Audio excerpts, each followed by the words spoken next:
ప్రధానమంత్రి నరేంద్ర మోదీ ఖాతాలో మరో ప్రతిష్టాత్మక అంతర్జాతీయ పురస్కారం చేరింది. ఆయనకు స్లోవకియా దేశ అత్యున్నత జాతీయ పురస్కారమైన the order of the white double cross first cross ను ప్రదానం చేశారు. బ్రాటిస్లావాలో జరిగిన ఓ కార్యక్రమంలో స్లోవకియా అధ్యక్షుడు పీటర్ పెల్లెగ్రిని ఈ అవార్డును మోదీకి అందజేశారు. ప్రధాని మోదీ అందుకున్న 33వ అంతర్జాతీయ పురస్కారం ఇది. ఈ గౌరవంపై ప్రధాని మోదీ స్పందిస్తూ ఈ పురస్కారం 140 కోట్ల మంది భారతీయులకు చెందిందన్నారు. The order of the white double cross అందుకోవడం గౌరవంగా ఉంది.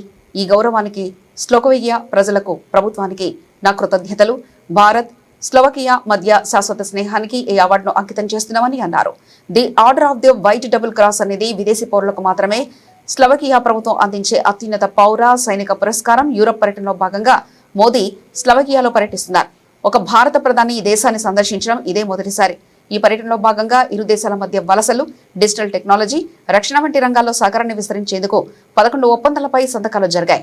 రెండు దేశాల మధ్య సంబంధాలను సమగ్ర భాగస్వామ్య స్థాయికి పెంచినట్లు అధికారులు తెలిపారు. The State Decoration Order of the White Double Cross of the First Class Civil Type for extraordinary merits in the comprehensive development of relations between the Republic of India and the Slovak Republic. I hereby request Prime Minister Mr. Modi to accept the decoration from the hands of the President of the Slovak Republic.